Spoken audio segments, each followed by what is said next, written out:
इसका क्या फ़ायदा? आपको भी तो बड़े होकर ये कोर्स करना पड़ेगा, इसलिए मैंने नोट किया।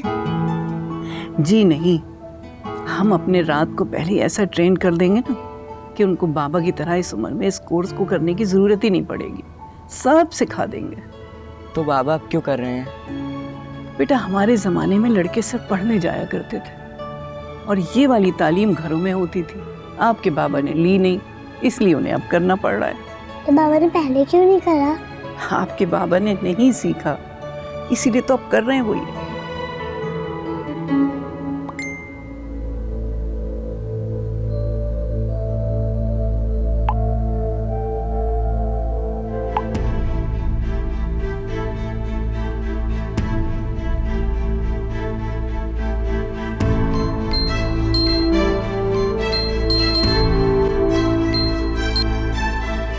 हेलो। हेलो, कैसी है मिसेस अमार? ये मैंने आपको लिंक भेजा है, पढ़ा आपने? ये आपका दामाद ही है ना, अहमद जरियाब, अदीला का शौहर? हाँ, मैं पढ़ रही थी लेकिन समझ में नहीं आया कुछ। समझ तो मुझे भी नहीं आ रहा, ऐसी ज़बान तो नहीं थी इसकी कभी भी। क्या है ये, कोई खबर है क्या? ये ब्लॉग है और मशहूर राइटर पेनी ने लिखा है और अब तो पूरे व्हाट्सएप ग्रुप्स में फैल चुका है। अच्छा, मैं दोबारा पढ़ती हूँ।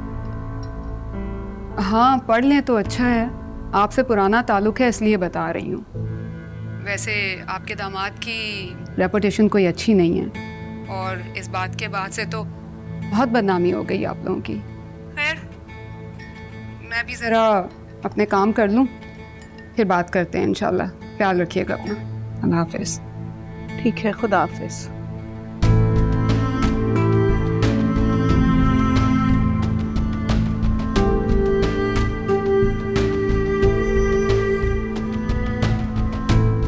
अरे शहरयार मियां, पढ़ लिया आपने?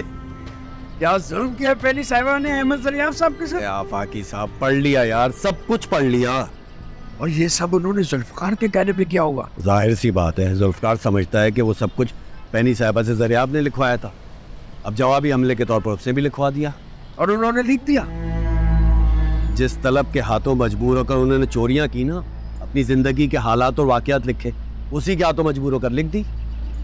ये सच है? पैनी साहब से वाकई इतनी गलीज गुफ्तगू करते थे? आप देख नहीं रही, स्क्रीनशॉट लगाएं। और भी कई खवातीन को इसी तरह के गलीज मैसेजेस करते थे।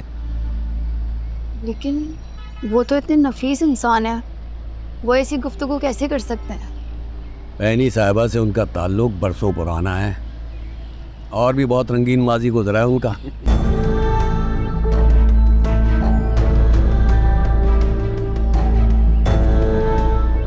मुझे घर जाना है। रुकिए, मैं छोड़ देता हूँ। आप रहने दीजिए, मैं खुद चली जाऊंगी।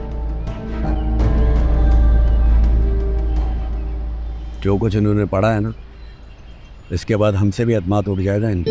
शायद है, बदनाम तो सब होंगे। और वो अहमद जरियाब साहब, वो साहब खुद कहाँ गायब हो गए यार, झूठ बोल के। छोड़े यार, मुझे तो ये ख्याल आ रहा है कि ये सब कुछ अदीला मैडम भी पढ़ेंगी। जाहिर है, वो अब तक तो उन तक पहुंचाया जा चुका होगा। कोई व्हाट्सएप, कोई मैसेज, कोई स्टेटस, कुछ ना कुछ हो चुका होगा। वो जानता ही क्या है कि तुम क्या चीज है।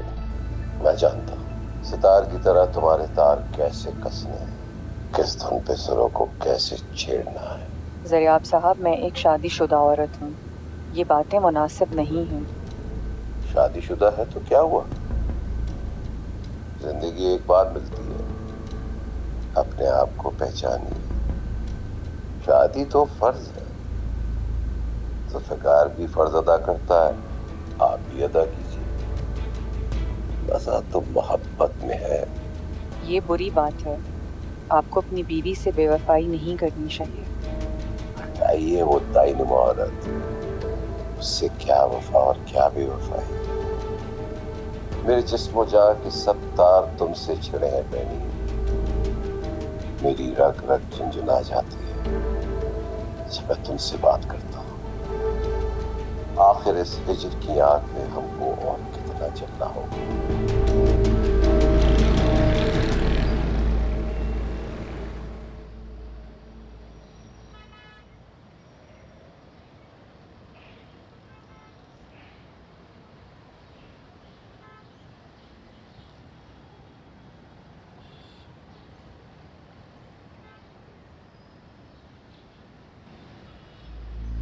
अदीला, नहीं खैरियत है?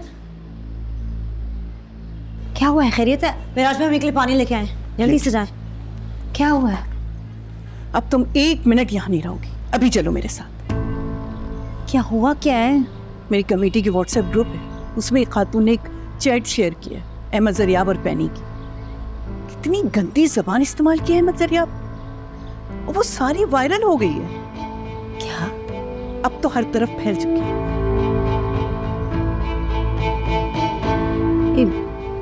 मैंने ऐसा क्यों करेगी? अहमद जरियाब ने ऐसी बातें क्यों कही और क्यों लिखी? अहमद जरियाब ने ये बातें लिखी हैं, क्या प्रूफ है? मामा आजकल झूठा post banana it's not a big deal, कोई बड़ी बात नहीं है। हदीला, पूरा ब्लॉग मौजूद है जिसमें पैनी ने ये लिखा है कि अहमद जरियाब ने किस तरह से उसको वरगलाया है और किस तरह मुख्तलिफ औरतों के कंधों पे पांव रख के वो यहाँ तक पहुंचा है।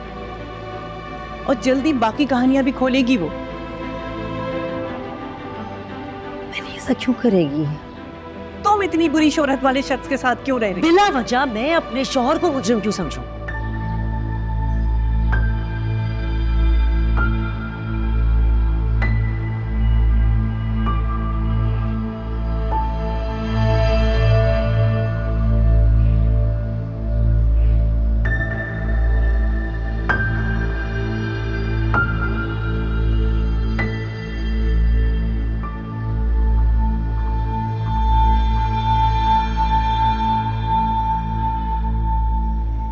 मैं बच्चों को तो यहाँ हरगिज भेजने वाली नहीं। तुम रहो और भुगतो अपने उन फैसलों को, उन डिसीजंस को जो तुमने मेरे मना करने के बावजूद किए।